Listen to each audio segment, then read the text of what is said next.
Iran just answered the question every defense analyst has been asking since this war began.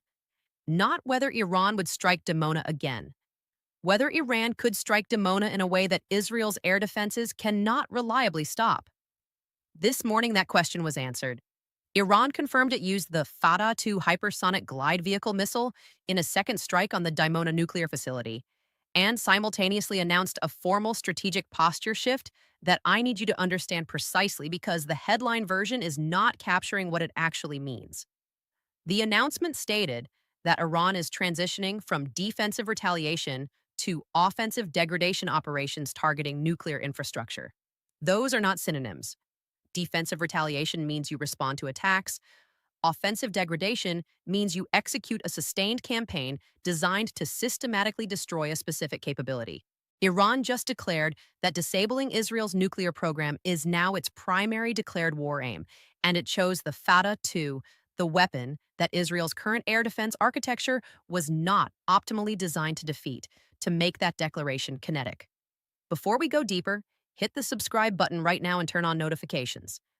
The combination of a hypersonic weapon, a declared offensive doctrine shift, and a nuclear facility target creates an escalatory architecture that the next 48 to 72 hours will either contain or accelerate into something no living person has experienced. Subscribe now. I will wait.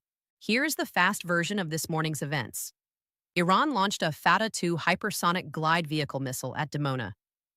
The missile's terminal phase, maneuvering at speeds between Mach 13 and Mach 15, was not intercepted by Israel's Arrow system or its remaining Patriot batteries. Impact was confirmed in the Dimona complex. Israel's Atomic Energy Commission activated its highest-level emergency protocols. Radiation monitoring data is being collected and has not yet produced a confirmed release beyond the perimeter. The IRGC simultaneously issued a formal statement declaring the completion of what it called Phase 1 defensive operations and the beginning of Phase 2 offensive nuclear infrastructure degradation. The statement named Dimona, Nevatim Air Base, and the Sdot Micha missile base as primary Phase 2 targets. 3 targets. One is a nuclear facility. One is Israel's primary F-35 base. One houses Jericho ballistic missiles, Israel's nuclear-capable land-based delivery system. Iran just published its target list for the next phase of strikes, and the weapon it is using to execute that list is the one missile currently deployed in this conflict that Israel's air defenses cannot reliably defeat. Let me explain the Fattah-2's specific relevance to Dimona with the technical precision this requires. I covered the Fattah-2's general capabilities in the Raphael strike analysis. What is specific to the Dimona application is this. The facility's hardened architecture was designed to defeat penetrating munitions arriving on conventional ballistic trajectories. The GBU-57 penetrator bomb, the weapon used in the Natanz strikes, delivers its penetrating mass on a near-vertical terminal trajectory optimized for depth penetration into reinforced concrete. Dimona's protective architecture, built over 60 years, was engineered around that threat. The Fattah-2 does not arrive on a vertical terminal trajectory. Its hypersonic glide vehicle approaches at a shallower angle at higher speed with a different impact geometry than the threat the bunkers were built to defeat.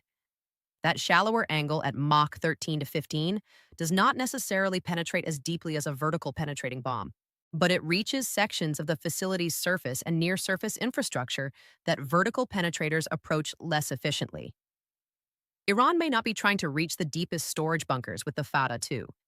It may be targeting the access infrastructure, the ventilation systems, the power supply, and the personnel movement corridors that make the deepest bunkers functional.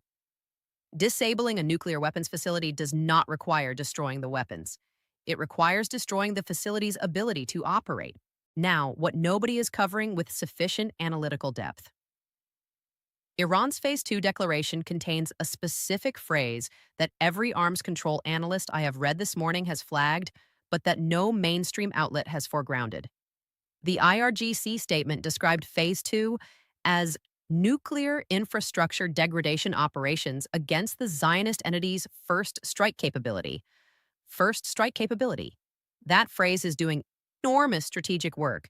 Iran is not claiming it is targeting Israel's nuclear weapons in response to an Israeli nuclear threat.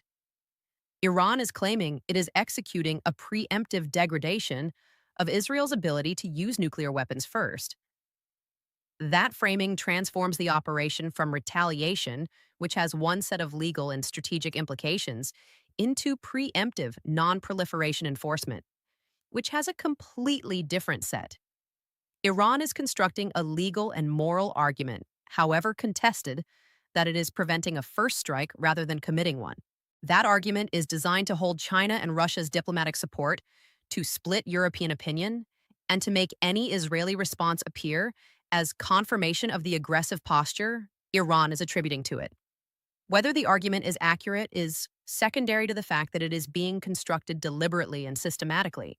Okay, I have to be fair. The other side has a point. First, the Fattah-2's performance in this specific engagement has not been independently assessed. Iran's claim of a confirmed hit must be evaluated against its consistent pattern of overstating strike effects throughout this conflict. Israel's Atomic Energy Commission confirming emergency protocols does not confirm the extent of damage.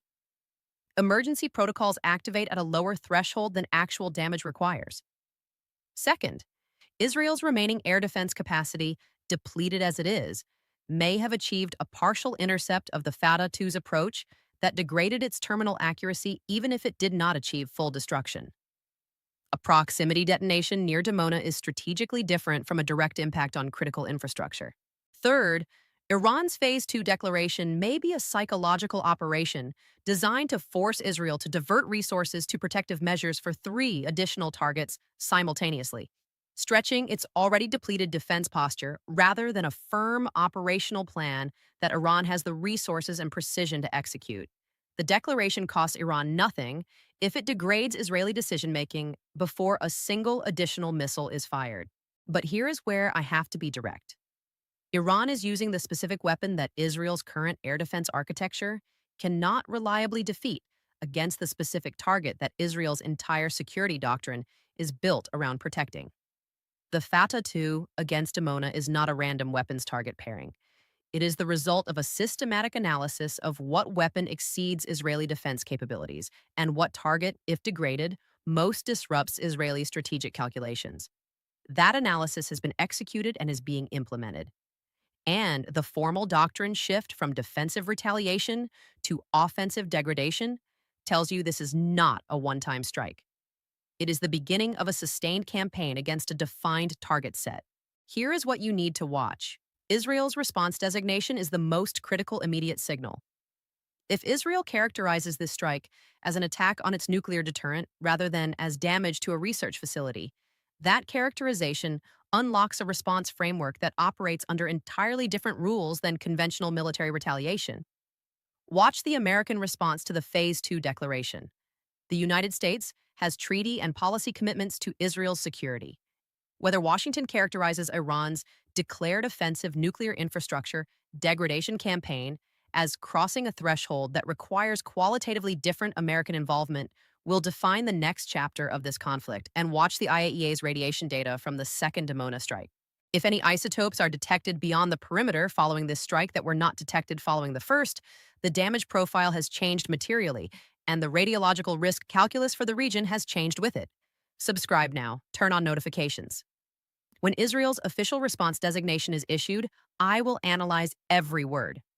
When the American statement on the Phase 2 declaration lands, I will cover it immediately. When the IAEA radiation data from this strike is released, I will break it down in real time.